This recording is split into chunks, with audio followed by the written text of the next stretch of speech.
አንድ ሊቅ እንዲህ ይላል ክርስቶስ ዘውትር ወደኛ የሚመጣው በደሃ ወይም በእንግዳ ሰው ነው ይላል። ክርስቶስን ማግኘት ከፈለክ ደሃውን አግኘው፣ እንግዳውን ተቀበለው። ክርስቶስ እኮ የሚገኘው እንደዚህ ነው።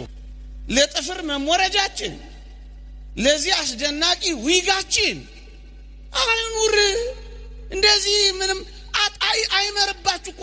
በመጠን አይሆንም፣ በልክ አይሆንም። እግዚአብሔር ይወደዋል ይሄን ያህል ብዙ ሰውነታችንና አካላችን ላይ ኢንቨስት ማድረግ፣ ትልቅ ፋብሪካ መገንባት እስኪመስል ድረስ።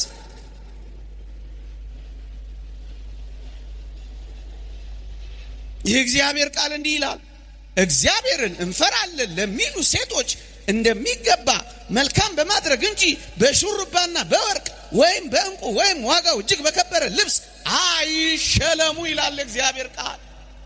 መሸለም የሚፈልጉ ሴቶች በክርስቶስ ሙዑዛት ይሁኑ፣ ክርስቶስ ሽቷቸው ይሁኑ።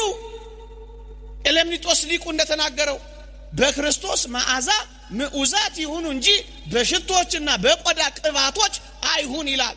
ደሃው በልቶ እንዲወዛ አድርጊው፣ አንቺም ደግሞ ከዚያ የተረፈውን በመጠን ሲሆን ፍጹም የሆነውን አኗኗር፣ ካልሆነ ደግሞ በመጠን ሲሆን ወንጌል ላይ የተጻፈውን ለመፈጸም በመጨከን፣ ካልሆነስ በመጠን በወርቅ በእንቁ ዋጋው እጅግ ውድ በሆነ ልብስ አይሸለሙ። ወገኔ ይሄ ዘመን እንደ ተራራ ነው። ካልተሸካከምን ማንዘልቀው፣ ካልተደጋገፍ ማንሻገረው ብርቱ በት ነው ይሄ ዓለም እያሳረፈ ያለው። ሁለት እግሮች የሉህምን? ሂድና ጠይቅበታ። ሁለት አይኖች እኮ አሉ፣ ሂድና የታመሙትን ጎብኝበታ። ቢያንስ አንድ ጣራ እኮ አለ፣ አስጠልልበታ። ገንዘብ ባይኖርህ፣ የምትሰጠው ብልጽግና ባይኖርህ፣ እግር አለ ጎብኝበት፣ አይን አለ እይበት፣ ጸሎት አለ ስጠው፣ ፈቃድ አለ ፈቃድህን መጽውተው። ወገኖቼ ሀብት የሚባለው ምንድን ነው? በኪስ የሞላው ብቻ፣ በቦርሳ የታጨቀው ብቻ፣ በጎተራ የተከተተው ብቻ፣ በአካውንት የተቀመጠው ብቻ፣ እሱ ብቻ አይደለም ሀብት። እና ሌላ ሀብት ምንድነው? ሌላ ሀብትማ ምንድነው? በጉልበታችሁና በወዛችሁ ተንከባከቧ። እውነተኛ ክርስቶሳውያን መሆን የምትፈልጉ፣ እንደ ቅዱሳት አንስት እህቶች መኖር የምትፈልጉ፣ እግዚአብሔርን በዚህ ህይወት ማክበር የምትፈልጉ፣ በጉልበታችሁ ልብሳቸውን እጠቡላቸው። በሳምንት አንድ ቀን ሄዳችሁ ቤታቸውን አጽዱላቸው።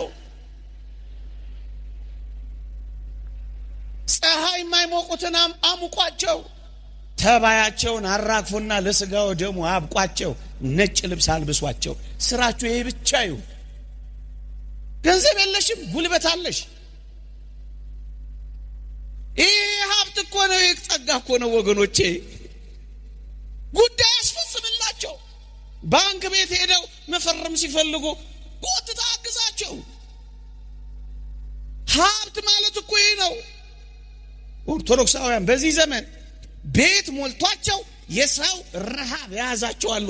ሰው የናፈቃቸው ገንዘብ ይቆረጥላቸዋል፣ ወላጆቻቸው ግን አያዋቸው። ሰው የራባቸው አሉ፣ ተጠርቅሞባቸው የሚኖሩ ትልልቅ ህንፃ ውስጥ የሚኖሩ።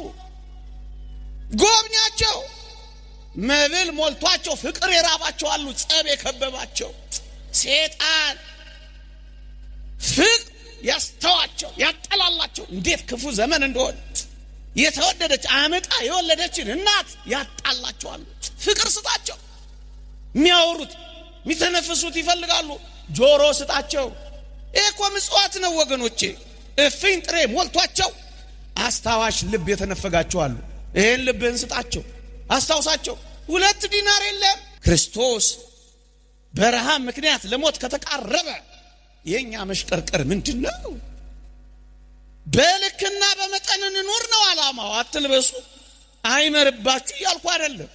በልኩ በልኩ በመጠን ኑሩ አይልም ወንጌላችን? በመጠን እግዚአብሔርን እንፈራለን እንደሚሉ ሴቶች መልካም በማድረግ ይሄ መልካም ማድረግ ምንድነው? እንግዶችን መቀበል ነው። ይሄ መልካም ማድረግ ምን ማለት ነው? የቅዱሳንን እግር ማጠብ ነው። ድሆችን መመገብ ነው። ምእመናን የምር ክርስቶሳውያን መሆን ከፈለግ እንዲህ አይነቱን ስራ በሰፈር ውስጥ እንዲህ አይነቱን ስራ በምግባረ ሰናይ አለን አይደል? ምግባረ ሰናይ በአመት አንድ ጊዜ በሬ ያረድን የአመት አንድ ቀን ጥጋበኞች መፍጠር አይደለም፣ ሰካራም መፍጠር አይደለም መሆን ያለበት። በር የተዘጋባቸውን እፍኝ ጥሬ ኩባያው ኃይል የሌላቸውን እነዛ የሚያገላብጥ ያጡትን ቅድስት መሆን ከፈለግሽ ይሄንን ስሪ። ጽም ብለሽ እውቅና አገኘሽ አልገኘ የለም፣ ሰው አወቀህ አላወቀህ የለም፣ ተጨበጨበላ አልተጨበጨ አይመለከትም። ክርስቶስን ነው የምታስተናግደው። የእግዚአብሔር ቃል እንዲህ ይላል፣ ልጆችን በመልካም ማስተዳደር፣ እንግዶችን መቀበል፣ የቅዱሳንን እግር ማጠብ በትሩፋት ታጌጡ ዘንድ እወዳለሁ። ትሩፋት እስካልከኝ ምንድነው? ይሄው አትርሳው። ያን መቅደስ ሲፈርስ ዝም አትበለው። ይሄ መቅደስ ሲፈርስ እንደምትረባረብበት ያ መቅደስ እየፈረሰ ነው፣ ድረስለት። የተወደዳችሁ ኦርቶዶክሳውያን ድሆችን ከዋናው ማዕድ ገፈተርናቸው ማለት እኮ ኢየሱስ ክርስቶስን ከዋናው ማዕዳችን ገፍትረ ነው የለምን? እውነት እንነጋገር ከተባለ ድሆች እኔና እናንተ የጋጥነውን አጥንት አይደለም የሚበሉት። እጅግ በጣም የሚያሳዝነው እጆቻችንን የጠረግንባቸው የሶፍት ቅልቃዮች አይደሉም ምን ለክርስቶስ እየቀረቡ ያሉት? እፍታው ነው ለድሆች የሚሰጠው።